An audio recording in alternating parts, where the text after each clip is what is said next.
मेरे साथ राष्ट्रीय गान शुरू कर। जनगणमन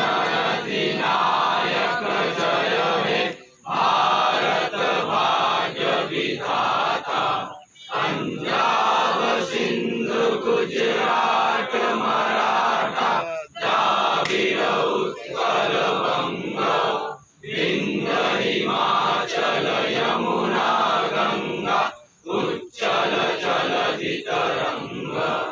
तव शुभ नामे जागे, तव शुभ आशीष मागे, गाहे तब जय गाथा। जनगण मंगलदायक जय हे भारत भाग्य विधाता, जय हे जय हे जय हे जय जय जय जय हे।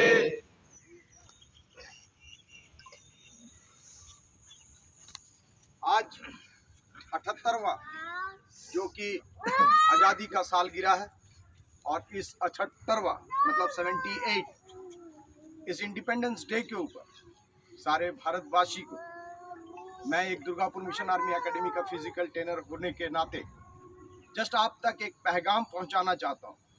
आज़ादी का कुछ लम्हे और आज हमारे भारतवर्ष की आज़ादी का क्या रंग है।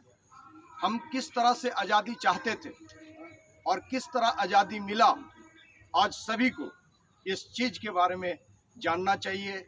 और जो जानते हैं उनको भी इसको जो हम आज़ादी किस तरह का मनाना चाहिए। आज सबसे बड़ी बात है जो हमारे आज़ादी मिला।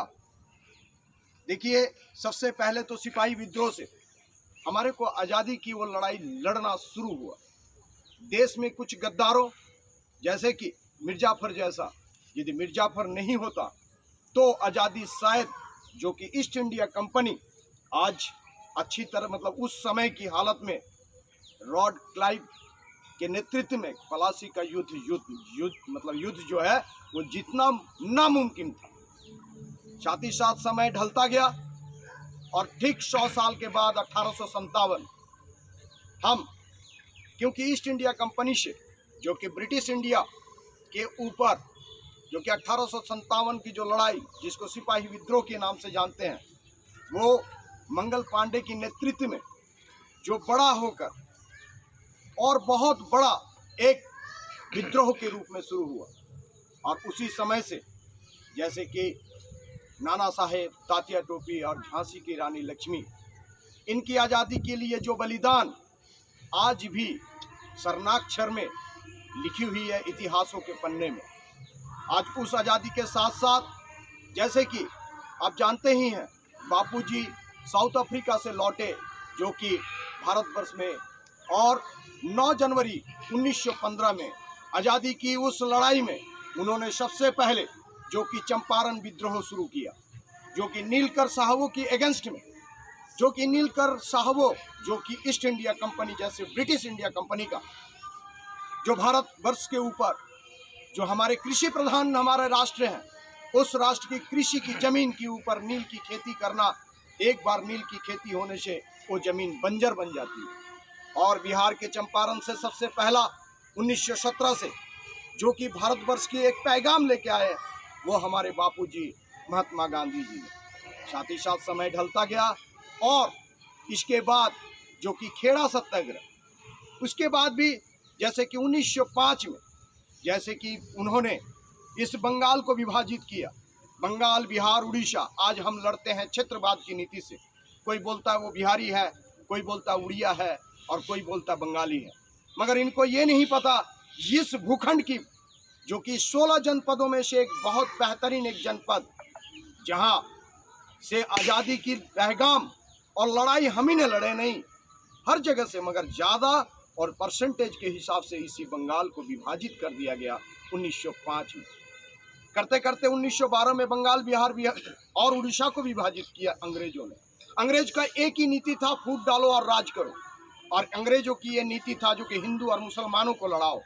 और तब जाके हम आसानी से इस धरती के ऊपर, इस भूखंड के ऊपर जो सिंधु घाटी सभ्यता है, इस इंडिया भारतवर्ष के ऊपर हम राज करेंगे। इन्होंने धीरे धीरे मुस्लिमों को भड़काता गया, जो तुम संख्यालघु हो, तुम ये चीज नहीं कर पाओगे, तुम ऊंची पदों में नौकरी नहीं कर पाओगे, सारे के सारे हिंदू ऊंची पदों में हैं। इसी तरह से उन्होंने धीरे धीरे मुस्लिम और हिंदुओं के विरोध में विद्रोह शुरू किया, जो कि हम 1857 में एनफील्ड राइफल्ड के हथियारों को भी हम लोग चलाना नहीं, हिंदू बोले जो हमने नहीं चलाना है, मुस्लिमों बोले हमने नहीं चलाना है। रीजन एक ही था, बोलते ना कि उस समय कारतूस जो था उसको मुंह से काटना पड़ता था, उसके बाद ही वो एनफील्ड राइफल चलता था। तो इसमें बोला गया जो इसमें गाय की चर्बी और सूअर की चर्बी मिक्स है। इस तरह के हमारे दंड, मतलब हमारे दो जातियों में हमेशा विवाद सृष्टि किए। करते करते देखिए भारत की लड़ाई में और आगे बढ़ते हैं, और साथ ही साथ भगत सिंह, राजगुरु, सुखदेव, खुदीराम और मातंगी हाजरा, इनकी दृष्टांत आज भी इतिहास के पन्ने में स्वर्णाक्षर में लिखी हुई है। आज भी इतिहास के पन्ने उल्टेंगे तो देखा जाएगा जो इन्होंने आज़ादी के लिए किस तरह की लड़ाई की है। धीरे धीरे और भी समय बढ़ 1919 जो कि जलियांवाला बाग के हत्याकांड, जो जनरल डायर ने एकदम निशंक से हत्या किया, और उस समय इतने बड़े हत्याकांड के साथ साथ हमने एकदम नीरव और निस्तब्ध हो गए। जो भारत के ऊपर जो अत्याचार था अंग्रेजों का, उसी अत्याचार से हम लोग आज़ादी चाहिए था, आज़ादी मुल्कों की, आज़ादी अपने ह्यूमन राइट्स की। मगर इससे आज़ादी के साथ साथ हमने धीरे धीरे और भी आगे बढ़ते गए, समय ढलता गया। 1900 जैसे कि 1919 के बाद ही हमारा शुरू हुआ जो सबसे बेहतरीन, जो कि सविनय अवज्ञा आंदोलन, सिविल डिसोबीडियंस, और साथ ही साथ जो कि भारत छोड़ो आंदोलन, स्वदेशी मूवमेंट, इस तरह के बापूजी की बहुत सारे अवदान है हमारे भारतवर्ष में।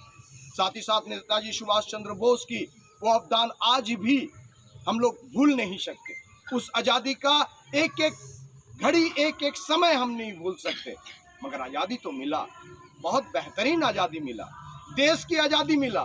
जो जिसकी बेटे, एक माँ का बेटा अपने आज़ादी के लिए, उस जमीन के लिए उन्होंने अपने बलिदान दिया, देश का शहादत दिया, और उसके बदले हमारे को मिला, हमारे को पता ही नहीं था। और आए हमारे बीचों में जो कि कैबिनेट मिशन 1946, आपको पता होना चाहिए जो भारत की आज़ादी के लिए आज कौन सी दल, क्या हिंदू महासभा ने लड़ा, क्या 1921 में बनने वाला कम्युनिस्ट लड़ा, क्या मुस्लिम लीग 1906 में बनने वाला उन्होंने लड़ा? आज़ादी लड़ा आम जनता ने, राजनीति के चक्कर में, और कई सारे राजनेताओं की अपने गद्दी की नशा में भारतवर्ष को खंडित कर दिया गया।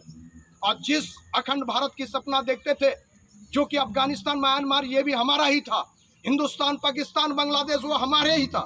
मगर आज उस हिंदुस्तान को 3 भागों में बांट दिया गया, और यही हिंदू और मुस्लिम की कैबिनेट मिशन के तहत, जो कि बोला जहां मुस्लिम है, मॉर्लेमेंटो की उस सुधार के साथ मॉर्लेमेंटो की बोला था जहां मुस्लिम जहां होगा वहां सिर्फ मुस्लिम ही वोट दे सकता है। और मोहम्मद अली जिन्ना आसानी से अपने भूखंड के प्यासा रह गए। और साथ ही साथ पंजाब की कुछ प्रदेश में जहां मुस्लिम ज़्यादा है उसको खंडित कर दिया गया। बांग्लादेश जिससे चट्टग्राम, जहां से सूर्यो सेन मास्टर था, सूर्यो सेन ने भी बहुत बेहतरीन आंदोलन किया, उसको भी हमारे से बिछड़ गया। जो कि हिंदू, वही बंगाल को दोबारा विभाजित किया गया 1947 में, एक छोटी सी मानचित्र के ऊपर एक लकीर के माध्यम से, जिसका नाम है रेड क्लिफ लाइन। आज उस रेड क्लिफ लाइन के हिसाब से भारतवर्ष का खंडित हो गया, मतलब अखंड भारत की जो सपना देखते थे, और उस अखंड भारत को भी हमने खंडित कर दिया।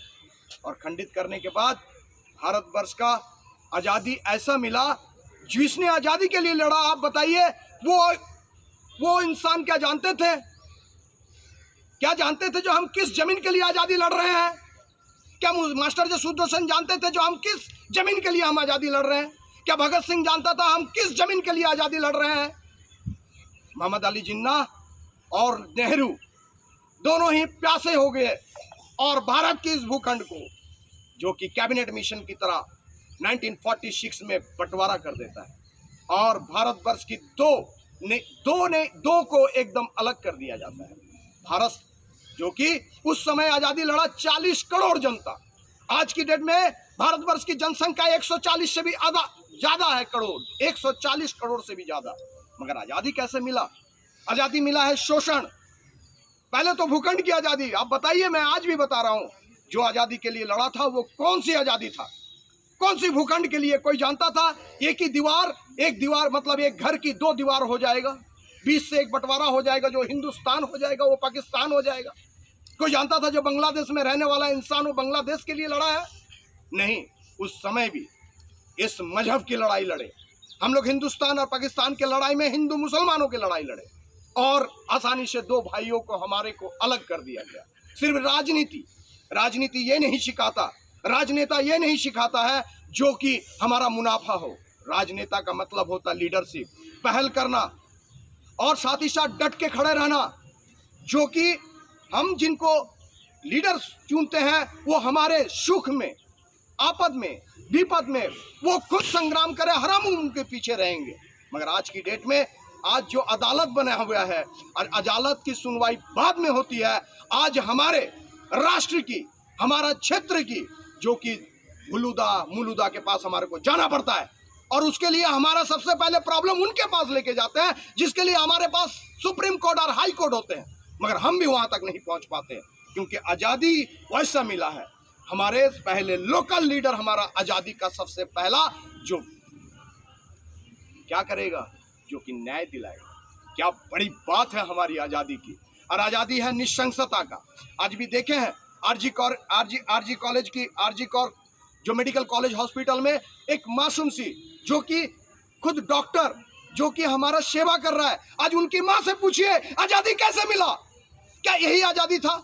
निर्भया का परिवार से पूछिए आजादी ऐसा है? आज हमारे lower house and upper house की यदि बात करते, जो राज्यसभा, जिस राज्यसभा की कुर्सी में बैठे हुए हैं, जो राज्यसभा के अध्यक्ष होते हैं वो उपराष्ट्रपति होते हैं। आसानी से हमारे ही देश की नागरिक उनको बोलता है तुम्हारा लिहाजा और तुम्हारा टोन ठीक नहीं है। किसकी अपमान कर रहे हैं आप?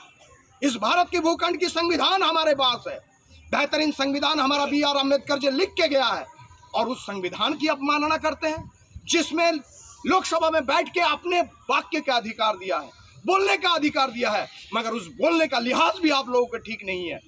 कैसे आजादी आप लोगों को मिला है? हमारे को कैसे आजादी मिला है? इससे तो बेहतरीन आजादी था जो कि अंग्रेज हुकूमत कर रहा था, उससे ज्यादा शोषित आज की डेट में है। इसीलिए हर नौजवान के प्रति हर एक, क्योंकि राष्ट्रद्रोह नहीं बनिए, राष्ट्र नेता बनिए, बेहतरीन राष्ट्र नेता बनिए और देश को खंडित दोबारा मत कीजिए। देश को खंडित दोबारा मत कीजिए, क्योंकि अखंड था, अखंड रहेगा। आज भी मेरा सपना है, आज ओलंपिक गेम में यदि जाते हैं तो आज मेरे को बहुत अच्छा लगा। जो देखिए भारतवर्ष की एक जो शिष्टाचार की बात करते हैं, सिंधु नदी उपत्यका में गड़ी हुई सभ्यता सिंध घाटी सभ्यता का नाम से जाना जाता है, जिसे यूनानी लोग जब आया आज उसी को सिंध को इंदु के नाम से जाना गया और उसी से हिंदू, दैट्स मीन हिंदुस्तान का नामकरण हुआ। चक्रवर्ती राजा भरत के नाम से भारतवर्ष और साथ ही साथ river of Ravi is the Bharatvarsh का और एक नाम है आर्यभट्ट, दैट्स मीन रवि। मगर हम लोग हमारे संस्कार को भूल चुके हैं। हम धीरे धीरे, क्योंकि जिस संस्कृति की हम लोग इंसान हैं, जहाँ पर ही हम लोग पनके हैं, जहाँ से बड़े हुए हैं, जहाँ से कई सारे चीज हमने सीखे हैं, आज दुनिया को यदि हमने दिखाया है। आज यदि सबसे पहले एंशिएंट यदि सबसे बड़ा महाविद्यालय विश्वविद्यालय वो हमारा नालंदा विश्वविद्यालय था, मगर बख्तियारुद्दीन खिलजी ने उसको भी जला दिया। भारत के ऊपर हमेशा कौन बोलता है भारतवर्ष का मुस्लिम मुनासिब नहीं है? कौन बोलता है? क्योंकि हम आजादी की लड़ाई में हम सिर्फ हिंदू और मुसलमान की आजादी लड़े हैं। आज पाकिस्तान को बंटवारा करके आज ओलंपिक के जो गेम हुआ था उसकी देखिए, नीरज चोपड़ा का मम्मी बोला है, सारेआम स्टेटमेंट दिया है, जो कि पाकिस्तान का जो क्या नाम है उनका, हर्षद नदीम, जिन्होंने के गोल्ड मेडलिस्ट मिला, उनको बोला वो भी तो मेरा बेटा ही जैसा है। और जब उन्होंने हिंदुस्तान पाकिस्तान हमने नहीं देखे, मगर 2 कंधे तो एक हो गया, कम से कम दुनिया के पास पैगाम तो हो गया, उस ग्रेट ब्रिटेन के पास वो भी तो पैगाम गया। यही भारतवर्ष की 2 शेर है जिनके बाजुओं में, क्योंकि बल 100 हाथियों का है, यदि दम होता तो इनको हरा सकते थे आप, मगर जैवलिन थ्रो में बाजुओं में कितना दम है, यही 2 सपूत ने दिखाया है, एक गोल्ड मेडलिस्ट तो एक सिल्वर मेडलिस्ट। आज यदि यही भारतवर्ष और पाकिस्तान यदि एक होता, कौन सी नाराज क्या होता। आज हम ओलंपिक के मेडल के, आज हॉकी यदि भारतवर्ष की और पाकिस्तान के पूरे यदि एक होकर यदि हम लड़ते तो किसी की दम नहीं होता जो कि हमारे से ओलंपिक में, जो कि एक हॉकी से भी हमारे से ले लेता। नहीं हो पाता। भारतवर्ष की स्वाधीनता मिला है, आजादी मिला है बोलने का, भ्रष्टाचार का, दुर्नीति का राजनीति और क्षेत्रीय राजनीति, हजारों दल पनखे हैं। आज भुलूदा का तो कल मुलूदा का, कभी सैयद दा का तो कहिया अब्बासी दा का। कीजिए आप लोग, लड़ाई लड़िए, मगर विदेशी ताकत इसी के झांसे में बैठे हुए हैं और आपके पास दोबारा आप भारत फिर कहीं गुलामी के शिकंजे में ना बढ़ जाए। क्योंकि अभी भी समय है, चाहे हिंदू हो, मुस्लिम हो, चाहे सिख हो, चाहे ईसाई हो, एक साथ कंधे में कंधे मिला के चलिए। मैं आज भी बोलता हूं, यदि हम पूरे, क्योंकि हमारा प्रियम्बल, हमारा राजनीति नहीं, हमारा जिससे हम चलते हैं, जिसको संविधान बोलता है, ये हमारा संविधान का ब्लूप्रिंट क्या बोलता है, प्रियम्बल जिसको प्रस्तावना बोलते हैं, वहां पर ही लिखा हुआ है हिंदू एक धर्म निरपेक्ष कंट्री है। मतलब भारतवर्ष एक धर्म निरपेक्ष कंट्री है, साथ ही साथ समाजतांत्रिक है और साथ ही साथ डेमोक्रेटिक है। मगर ऐसे डेमोक्रेटिक मत दिखाइए जैसे कि बांग्लादेश ने सभी के सामने नमूना दिया है। मुझे नहीं पता कौन क्या है। यदि डेमोक्रेसी है तो आप वोट के माध्यम से आपकी सरकार को गिराइए, क्योंकि आपके मतदान देने का क्षमता है, आपकी अधिकार है, वो अधिकार को खंड मत कीजिए। मगर ये नहीं, आप बताइए, जहां आप शेख हसीना का, आज हमारा ही पड़ोसी है, शर्म तो हमारे को लगेगा, क्योंकि हमारा परिवार में से एक भाई के घर में इस तरह से कार्य हो रहा है। अब बताइए, जो कि उनकी आवास स्थान में जहां शेख हसीना रहा करती थी, वहां पर ही उनकी इनर गारमेंट्स को ऊपर से दिखा रहे हैं। क्या वो किसी का मां नहीं है? क्या यही सिखाते हैं आप लोगों को? क्या हमारे पड़ोसी मुल्क, क्या आप यही सीखे हैं? आजादी तो तुम भी भारत की है अंग 1971, जो कि मुजीबर रहमान की नेतृत्व में और साथ ही साथ Indira Gandhi, that's mean iron lady, और मानिक शाह के नेतृत्व में वो लड़ाई लड़े हम लोगों ने, जो कि आपको आजादी दिलाया। पूर्व पाकिस्तान और जो कि आज अलग होके आज एक बांग्लादेश के रूप में, आज बांग्लादेश के सुख में दुख में हम हैं, मगर आज भी क्रिटिसाइज होता है। आप विदेशी ताकत के पीछे मत भागिए। मैं दोबारा बोल रहा हूं, एक होइए, अखंड भारत का नारा लगाइए, अखंडता का प्रतीक होइए, जाति धर्म को छोड़िए, जातिवाद क्षेत्रवाद की नीति को दूर कीजिए और साथ ही साथ भाईचारे का दृष्टि में आइए। आपके परसेप्शन मैनेजमेंट, आपकी नजरिया को बदलिए और साथ ही साथ ये नहीं जो आज की इस आजादी का ये झंडा लहरा दिया, आजादी खत्म हो गया। आजादी का वो होता है जो कि हम अपनों के साथ गले मिल के रहे, जो कि हमारे बोलते हैं, जो कि अतिथि देव भव, उस अतिथि देव भव का फिर दोबारा वो साम्राज्य बनाइए। इस चंद्रगुप्त मौर्य के साम्राज्य जैसे बना था अखंड भारत, उस तरह का साम्राज्य दोबारा बनाइए। किसी तरह से दोबारा फिर अलेक्जेंडर जैसा आके ये नारा मत दीजिए, जो जीता वो सिकंदर, क्योंकि जीतेगा वही जो कि देशद्रोही करेगा वो। क्योंकि जब घर का भेदी लंका ढाई, जब हमारी कंट्री का कोई यदि बाहर जाके यदि गुफ्तगू करता है तो आप गलत कर रहे हैं। आज की डेट में राजा का बेटा राजा नहीं बनेगा, जो किस्मत का होगा। क्योंकि देखिए, राजनीति होता है स्वच्छता का प्रतीक, एकदम उजाला के प्रतीक, एकदम सफेद जैसा। आज कुछ दिन पहले ही हमारे कम्युनिस्ट लीडर जो कि बुद्धदेव भट्टाचार्य, जो कि हमारे को छोड़ के चले गए। भारत की बहुत बड़ा एक अमूल्य संपत्ति है भारतवर्ष की, ये नहीं जो भारत की कम्युनिज्म के, उन्होंने बोला कम्युनिज्म जैसे रहता वैसे ही। आज उनकी प्रॉपर्टी को देखिए। बनिए यदि राज्य नेता या तो राष्ट्र नेता बनना है तो आप बनिए लाल बहादुर शास्त्री जैसा, क्योंकि हम बन नहीं पाएंगे। क्योंकि बनने के लिए हमारा एक ही चिंता है, आज मैं कहीं का भूखंड का, कहीं मेरा गलियारी का, मैं थोड़ा सा राजनेता क्या बन गया, क्योंकि मेरा बैंक बैलेंस तो बन जाएगा, मेरा पीढ़ी तो खाएगा। अरे आज कोई आपकी ये धन दौलत संपत्ति आपका नहीं है, ये यहीं पर ही रह जाएगा। सिर्फ 3.5 हाथ की जमीन आपके लिए काफी है। जहां हिंदू की जो शमशान भूमि है, वहां जो जातिवाद के नाम पे, आरक्षणवाद के नाम पे जहां लड़ते हो, वहां एक पंडित को, मतलब एक हरिजन को भी जलाया जाता है और एक ब्राह्मण समाज को भी जलाया जाता है। उस समय तो आपकी आवाज नहीं उठता, उस समय तो आपकी आवाज नहीं उठता उस 3.5 हाथ की जमीन के लिए। नहीं कीजिए, हमारे को आजादी चाहिए, हमारे निरपेक्ष आजादी चाहिए। किस तरह का? हमारे को आजादी चाहिए धर्म निरपेक्ष का, हमारे को आजादी चाहिए समाजतांत्रिक का। और हम एक होइए, जुटिए एक साथ। यहीं पर ही मैं अपने बात जो कि सारे के पास मैं ये पैगाम छोड़ना चाहता हूँ। और एक छोटी सी बात है, देखिए हमारा राजनेता और राजनीति क्या है। आज एक हमारे भारतवर्ष की एक बेटी जो कि वीनस फोगट वहां लड़ने जाती है। चलिए किसी न किसी की जो कि उनकी लॉ बुक है उसके तहत उनकी 100 ग्राम वजन ज्यादा हो जाती है और उसके वजह से उन्होंने बाउट नहीं लड़ पाता। इसको लेके राजनीति, इसको लेके भी राजनीति। तुम शर्म करो, तुम्हारे को आंसू बहनाना चाहिए उनको, उनके बगल में। क्योंकि देखिए गाड़ी चलता है पेट्रोल के माध्यम से। कोई भी टू व्हीलर या तो कोई भी गाड़ी घोड़ा जो भी चलता है वो किसके वजह से चलता है? वो अपने ईंधन के वजह से। उसमें पेट्रोल या तो डीजल डाला जाता है। मगर इंसान चलता है मोटिवेशन से। उनको मोटिवेशन करना चाहिए था। आप उसको भी लेके संसद में, अपर हाउस में, लोअर हाउस में उसको लेके बात कर रहे हैं, राजनीति कर रहे हैं। शर्म चाहिए। थूकता हूं ऐसे राजनीति को, क्योंकि भारतवर्ष तुम्हारा नहीं है, भारतवर्ष हमारा है। भारतवर्ष तुम्हारा अकेले का नहीं है, हम सारे का है। जय हिंद, जय भारत, भारत माता की, भारत माता की, भारत माता की, जय हिंद, जय Bharat. Thank you very much.